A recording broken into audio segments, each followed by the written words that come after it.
Are you struggling to manage your blood sugar despite trying different diets or medications? Have you tried countless strategies but still feel stuck in a cycle of unhealthy habits or a yo-yo dieting? Do you want to discover practical, sustainable ways to transform your health and reclaim energy? My name is Gamden, founder of Wellness Impact and host of the Thriving with Diabetes podcast.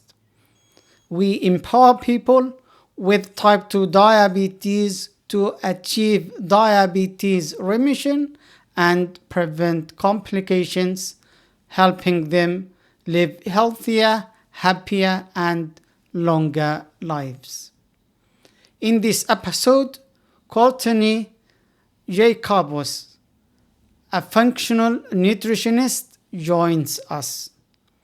We explore functional nutrition, blood sugar regulation, and how to build muscle to improve type 2 diabetes management. We hope you find this discussion helpful for diabetes, overall health, and longevity.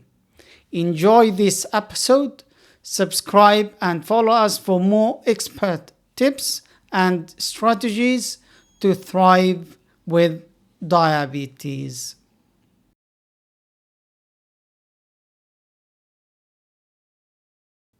Courtney, welcome to the Thriving with Diabetes podcast.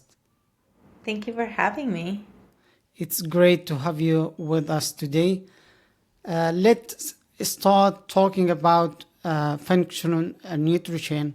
And you know that functional nutrition focuses on finding and tackling the underlying causes of a health or health issues rather than just managing symptoms, which we usually do.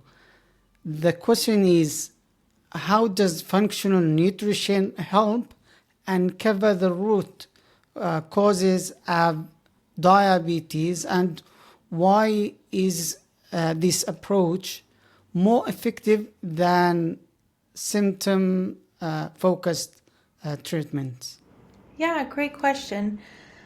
So, first off, functional nutrition is focused on exactly what you said, finding the root cause and healing that in the body so that the symptom or condition isn't there anymore. That could be diabetes, blood sugar, autoimmune, gastrointestinal, hormonal. If we're talking specifically about diabetes and blood sugar issues, if somebody hasn't read Jason Fung's book, so he has a book called The Diabetes Code, and he talks about what metformin is actually doing in the body. So what happens is when people have blood sugar dysregulation issues, they often go to the doctor, and the doctor will give them maybe metformin as a first line of defense. What happens with and then somebody is on metformin and their blood sugar goes down, so the blood sugar in the blood range looks like it's safe. They say, oh, look, now you're well. And so in his book, he explains that like if you were to come over to my house and there was a whole bunch of garbage laying around, looks like somebody just threw a party, right? And you're like, oh man, this house looks not great. And then you leave, and I take all of the trash and I shove it into my cupboards and I shove it underneath the bed and I shove it everywhere. And then over the course of the next 2 years, every time I have trash, I literally just start throwing it in cupboards. And you come over and you're like, looks clean, looks great. That's what metformin's doing. It's making the blood look well. But 5 years later, as you walk in my house, you would say, looks clean, but it smells in here. Like something's not right. And what's happening when you don't fix the root of the issue is many people are taking a medication, and although their blood labs look well, all of that glucose and issue is being shoved other places, in the organs, in the kidney, in the liver, in the eyes. That's how blood sugar dysregulation, diabetes, is a silent killer. Because you can have blood labs that show okay, but nobody's actually fixed your root issue. And if you're still taking in the glucose, it is being shoved into your organs, and that's how diabetics lose their limbs and eyes and liver and kidney go bad. As we're functional medicine, like I just had a woman, functional nutrition, come to me. She had been on metformin for 15 years. In 4 months, we got her off of that. So what we did is we addressed the root issues that had been going on, causing her diabetes. And she said, "Why didn't my doctor tell me this? How could I get off this medication that I've been on for 15 years?" And it's actually fairly straightforward. It's fairly easy to get the body to that place when you put it into balance. And so with functional, we always seek fixing the root issues in the body versus just masking them with a medication. Brilliant. Very interesting information. You summarized everything and what people are struggling with. Usually, we look at uh, diseases or any kind of health issues from uh, the way there are symptoms where they are painful, but we go and we try to deal with the symptoms.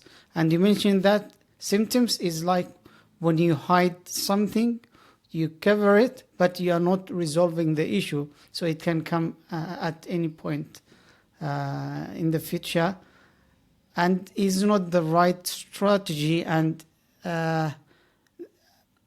medications or treatments have a role to play, but that is temporary. Is that correct? That's correct. Yes. Most of the time, people can get off the medications in a fairly short period of time. I'm not a medical doctor. I do not take them off the medication. I help them get their body to a place where they no longer need the medication, and they work with their doctor to come off. Brilliant. Yeah, people need to work with their medical doctor before they get off of medications. That is very important. We just provide the strategy and the how, so people can try it themselves. Let's move on to the next point. You know, it's about mindset. It's about rewiring our brain.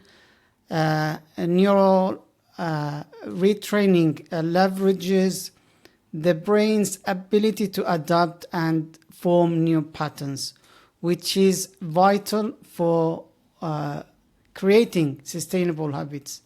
So, making a habit as sustainable as possible is very important.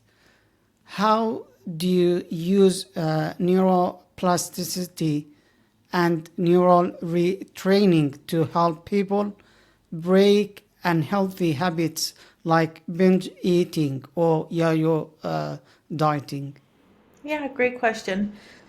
I think the first important thing first is when you're talking to somebody who has diabetes or blood sugar issues, is a lot of the times because the symptoms can be medicated with medication, the drive to want to change is minimal because they don't perceive a big issue going on at the moment. Those underlying blood sugar issues lead to a shortened lifespan. They take time away from our loved ones. We don't have robust health. So when we don't have robust health, and for somebody that doesn't know, if you think of a pipe, like your vein, your artery is, and that's your veins throughout your whole body. When our blood sugar shoots up, it's like shards of glass are going through our vein.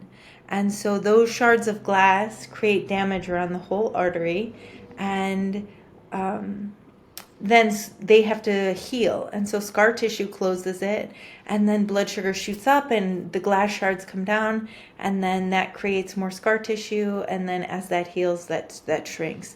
And then so all the vessels in the body are shrinking, they're getting smaller. I share that because I have a lot of young patients, people that I work with, who think, oh, is it really that big of a deal? And when I explain to them that's actually what's happening in their body, they're like, wow, really? And then, okay, so now we know the impact of this is huge. For us to change this, we have to change our whole life. We have to change what we eat and how we move our body. And the exciting thing is when that happens, we get to feel amazing with everything we do. Now, that can feel like a big haul if we're not somebody who has always worked out or somebody who has eaten healthy, and we feel like, oh my gosh, I've just never been able to stick to a plan. And so that I want to say I relate to. I gained and lost the same 60, 70 pounds about 6 times in my life. I couldn't figure out how to stick to the plan long term. I also want to say that my father died from diabetes at age 54. He was the oldest living Jacobs in 3 generations, and they all died of diabetes and heart disease. I will never get diabetes in my life because of epigenetics. Epigenetics means that we now know that it's not just our genes, it is our diet, lifestyle, stressors, toxins in our environment that depends on whether we express disease or not. So I don't ever have to express diabetes. Before you continue watching this episode, I want to take a moment to invite you to book a call. If you are looking for personalized support to manage diabetes effectively and take control of your health, visit wellnessimpact.org to book your call today. Now, let's get back to the episode. Your original question was about neuroplasticity and neural rewiring. The important thing was all those times that I had lost weight and put it back on and gained weight and put it back on, I didn't have the muscle of self-trust. And so I started building new neural networks. And so I use a little card like this. We use little cards like this. And we start by just making small goals. And goals so small. Normally what people say is they say, I'm never going to eat sugar again. I'm done on Monday and I'm never going to have it again. And that's too big. They say, I'm going to work out every day this week and I'm never going to have sugar. And it's too big. It's too much. And so you can say, like, I needed to have fish 4 days this week. So it might be, I'm not going to have sugar 2 days this week. Just 2. And we just start there. And then what happens is when you check it off, you get super excited. Yes, good job. Go, Ben. You did awesome. And then you check that off. When we have a heightened emotional state, our brain is more plastic. So we are building new neural networks. And then at the end of the week, you write win and you check this off. What happens is most people who have been on a yo-yo health cycle don't have the muscle of self-trust. So their word to themselves doesn't matter. They say, oh, I'm going to start on Monday. I'm not going to eat this tomorrow. I'm not going to do that. And we use this card to start building the muscle of self-trust.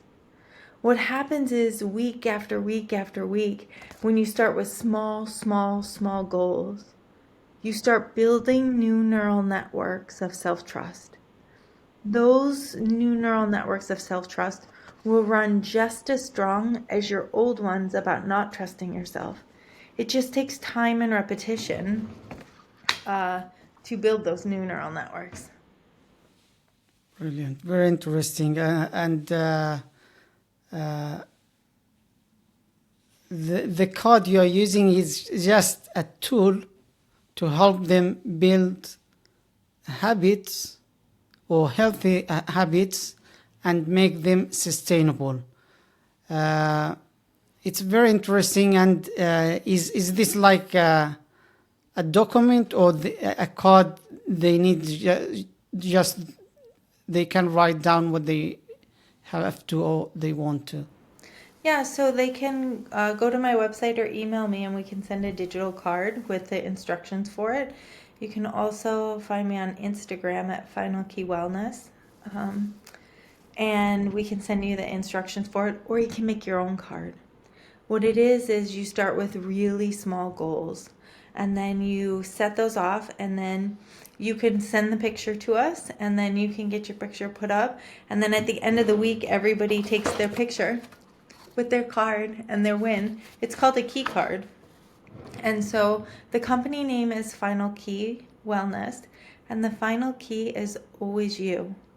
You are always your final key. You will be the one to reverse your condition, to get you out of this, to save yourself. What I was the one who, so I was chronically sick. I had 4 conditions that I was told would be lifelong. I don't have any of those conditions anymore. I was the one who got me out. But I had to get around practitioners and people and communities to help give me the tools so that I could apply them. So that's a key card to help get people out of and get remission from their conditions.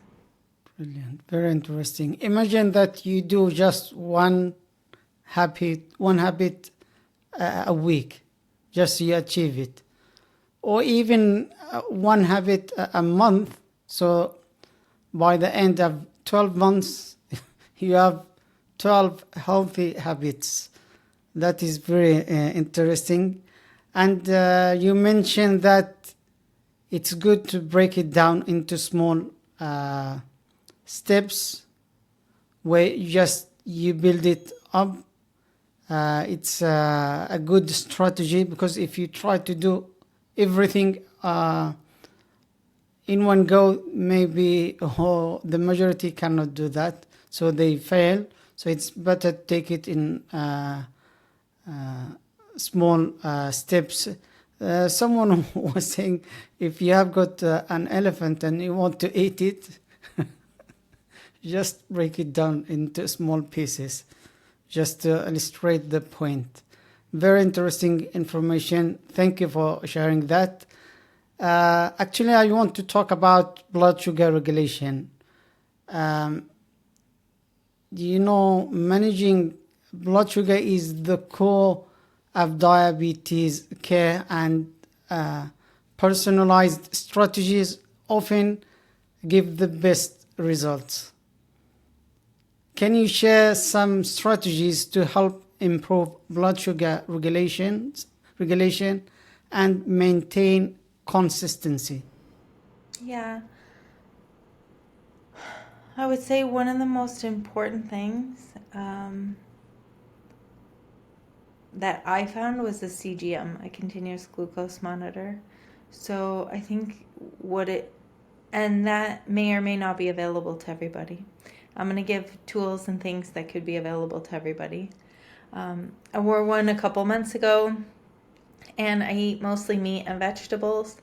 My blood sugar stays within a nice healthy range, and then I had a day where my blood sugar was in the pre-diabetic range, and I'm like, what went on? I didn't do anything different, but I had an extremely stressful day at work. So stress impacted me more than anything else, my blood sugar. And so I've had hundreds of clients wear them. Some people might have a large spike from a blueberry, which should be a fruit that does not have much of a spike. And I had somebody else who got almost no response from a banana, when you would think there would have been a much larger response. So our bodies are very bio-individual. So knowing what food you're eating and how they actually impact you is a huge thing. When thinking about blood sugar dysregulation, people know the basics. They know I need to cut my carbs, I need to lower sugar. Although I've seen some practitioners out there that say, fix your blood sugar without giving up sugar. And I think it's crazy, right? I mean, it's great marketing. It's like, hey, I'll fix your blood sugar in 30 days. You don't have to quit carbs. And it's it's like, okay, well, it's like, yeah, I can save money if I spend it all. So that doesn't super make sense. But so lowering the carbohydrates, but other things that people don't take into account for is our microbiome is really important in glucose regulation. And so fixing the microbiome is important. Our fatty acid balance, so our omega-3/6 fatty acids affect systemic inflammation. They affect our body's ability to regulate our blood sugar. Looking at our adrenals and our thyroid and our whole body is important to get it. Looking at all the systems of the body are important to fully getting blood sugar back into balance. But if somebody comes to me and they are like just starting from scratch, I say, if you can eat under 100 grams of carbs a day, eat 100 grams of protein a day, and 100 ounces of water, it's a good place to start. Now, to fully fix diabetes, we need to get a little bit more. But what I find is people are trying to do something too extreme too fast, just like eating the elephant all at once. And when they try to do too much too fast, everything fails. And then they end up binging and they feel like a failure. And so starting with a much higher range of 100 grams or less of carbohydrate, I find is a way that I can make a lot of progress with people. Yes. Brilliant. Very interesting information. I think the pro tip here is using the continuous glucose monitoring device. You mentioned that someone might eat a specific food, but the response will be different. And sometimes they tell people with diabetes, don't eat bananas. It will raise your blood sugar levels. But some eat and nothing happen. So using the device, you will know for sure which type of food can spike your blood sugar levels. So you know what to reduce and what to eat and how to control your diet. That is very interesting. And thank you for sharing the other type of foods that we can eat.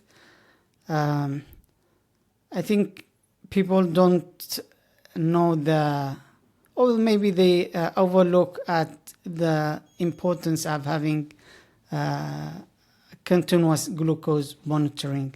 Thank you for sharing that. Last time you mentioned when we met, you mentioned the oral glucose tolerance test, which is a tool often misunderstood or overlooked in diabetes management. Can you explain what the oral glucose tolerance test reveals and how people with type 2 diabetes can use it or use the results to refine their health strategies? Yeah, so an OGTT test is an oral glucose tolerance test. What happens is I would invite people to have their doctors order the test, or if you work with a practitioner like myself, we can order it for you.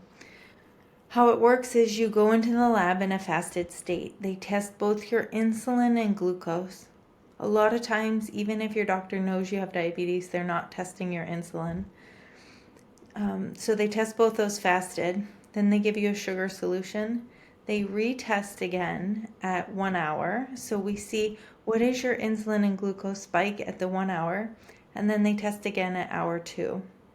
What happens is, as somebody's blood sugar gets fixed, a lot of times blood sugar levels look somewhat normal, and there's still massive underlying insulin resistance. So if nobody had run that test or even had just run fasting insulin, so fasting insulin should be under 5 in functional levels. The lab range should be under 5. A lot of times I've had people come and they say, well, I'm in good range and I'm at a good place, and we run an OGTT test and it shows pretty severe insulin resistance that hadn't been showing up. So they're no longer on medication, but they think they're in a healthy state. Underlying insulin resistance will walk them towards heart disease, cancer, autoimmunity. Insulin resistance is more dangerous for the heart than cholesterol and all of the things that doctors are running against, because all of that insulin resistance will cause soft plaque, and it's actually the soft plaque which is more dangerous than the hard plaque.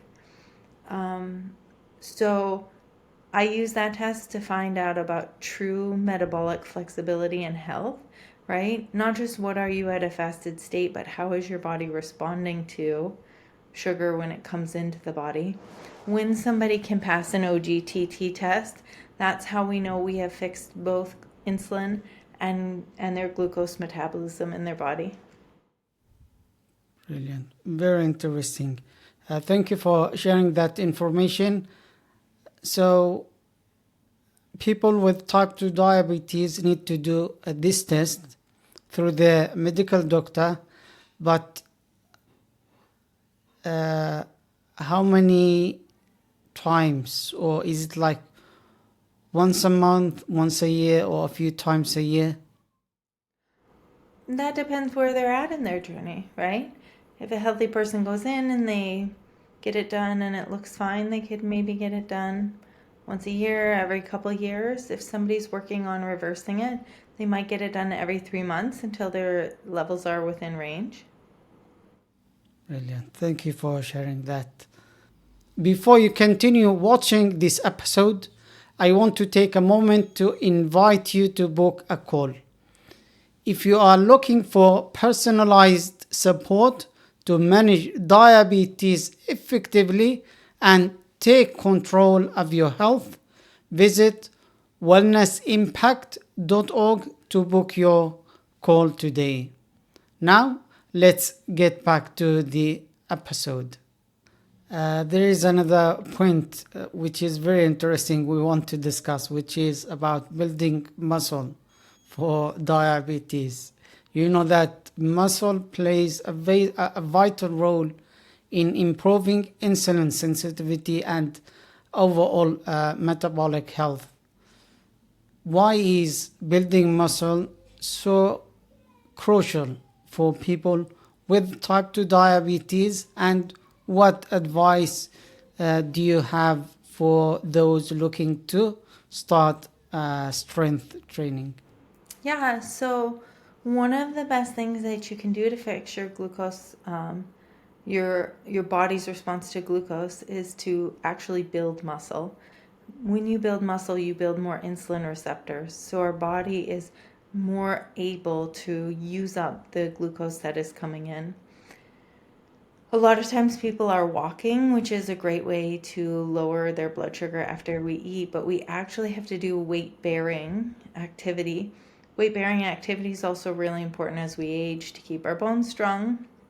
And so lifting weights, if somebody doesn't know how to lift weights, they can go hire a trainer for 1 or 2 sessions to ask, hey, can you show me a routine? Can you show me how to use this? YouTube has thousands of videos that are up for free where you could do weightlifting at home at your house with some dumbbells. I invite people to start with small weights, but then once that weight becomes easy, make sure to increase to the next weight. So you want to be sore sometimes so that you're actually building muscle versus just doing what the muscles can already do. Yes? Brilliant. Very interesting. So you highly recommend people to build muscle in order to improve insulin sensitivity, and your advice for someone who is getting or who is starting is to try like with some basics, but to build it up, so it's not just to go and lift a heavy weight so they get injured. Mm-hmm. Correct. Is there anything about progress here? Correct. Because we are talking to someone who is like a beginner. Okay, an absolute beginner. Brilliant. Regardless where somebody's at on the beginner level, it's important to know that I believe the human body should be moved 7 days a week. Through evolution, and that's for a beginner. Through evolution, that doesn't mean we go to the gym and we beat ourselves up 7 days a week. Through evolution, there were never days where we were not moving. And so 7 days a week might mean you start with a 10-minute walk every day of the week, and maybe 3 of the weeks you do 10 minutes of weight training. So really small amount, and the rest of the days can be walks. You can start with smaller amounts of weights and or shorter duration of time, and then over time you increase the amount that you're doing. So you can increase it to 15-20 minutes.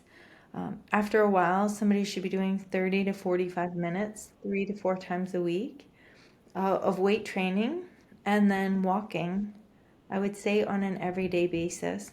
You can also use the step counter to see how many steps you're going now. And if it's like 2,000, then you work on 3,000. If you're going 7,000, maybe you shoot for 9,000. But I would say most people should be walking about 5,000 to 6,000 steps. My mother is 78, and about 7 years ago was barely walking. Her joints hurt. She had arthritis everywhere. She was like hobbling upstairs. We fixed her diet, got all the inflammation out of her body. She now walks 10 to 15,000 steps a day. 78 years old, no joint pain, no blood sugar issues, and she was able to fix all of that with her diet. Brilliant. Very, very interesting. So fixing the diet can be very powerful. Thank you for sharing that. So now we learned about functional nutrition and how it addresses the root causes of a health condition like diabetes, how to rewire our brain, how to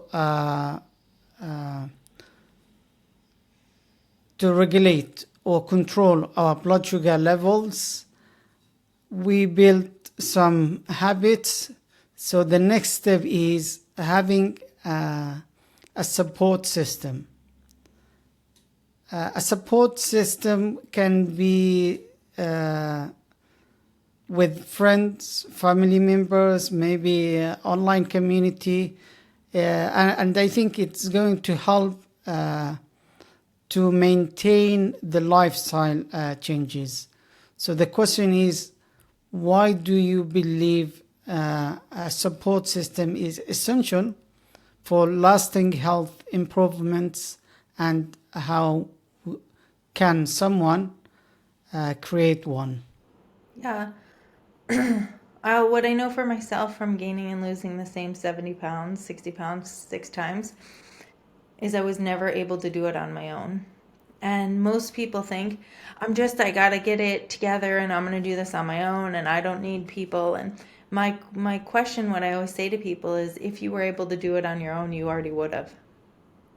You literally already would have. Nobody wants to be where they're at. And when we put ourselves in a community, it helps normalize all of the changes that we're making. So when people come to work nutrition with me, they get put in a community of people who they all come with different medical conditions, but the goal is to change the story of their health for the last time. We come with wanting to learn to build the habits that last a lifetime. When there's community, it helps with accountability. So I still have somebody I send my food to. There's still somebody I work with on my nutrition, because having an outside source helps create that accountability for us. And then having community and friends. So when I went through the recovery process, I put myself intentionally paid for different communities. I had free online communities. I sought out friends who were changing and living the same lifestyle. And doing that, I think, was one of the major things that helped it work and last. Brilliant. Very interesting. Thank you for sharing that. So I highly recommend people to have a support system so they can continue their health journey, because it's not something you will do it only once. It's a constant I don't want to say a bottle, but it's ongoing process. So we need to have someone or people around us. Thank you for sharing that. I have another question before we finish this episode. What inspiring message would you like to leave with our viewers and listeners to motivate them or help them on their health journey? Yeah. The most important thing that I want to share, coming from somebody, I've put on 50 pounds in 2 months. I have, there was a lot of self-blame for I did these health conditions to myself. I don't care how many times you've tried before. I don't care how many different programs. I don't care. There is a time that will be different. And to never stop, to never give up. Find the next practitioner, find the next person, find the next thing that resonates with you, because remission is possible. Freedom is possible. That life that you want is 1000% possible if you just get up and try one more time and try a new solution, a new person, a new thing, and then stick with it. And I haven't seen anybody make it to remission that wanted it, that wanted it. Brilliant. Very interesting. So never give up. And it's possible, but you fail when you stop. But if you keep trying, you will not fail. People might achieve different level of things, but the big issue here is when you stop. When you stop means you fail. And that is the big issue. And thank you for sharing your inspiring message. Where can people reach you or learn more about your work? Yeah, so they can email me at Courtney@FinalKeyWellness, or you can go to the website, finalkeywellness.com, or you can go to Instagram @FinalKeyWellness. Brilliant. Thank you for sharing your contact information. Thank you for everything you do. Brilliant. And people can find your website or links to social media in the show notes. So they just need to click it and access either the website or the social media accounts. That brings us to the end of this episode. A big thank you to Courtney for sharing helpful insights, and to our viewers and listeners for tuning in. If you need additional guidance, you can book a call at wellnessimpact.org. If you found value in today's discussion, join our thriving community and subscribe or follow us for more insights and strategies. Until next time, take care of your health and keep thriving.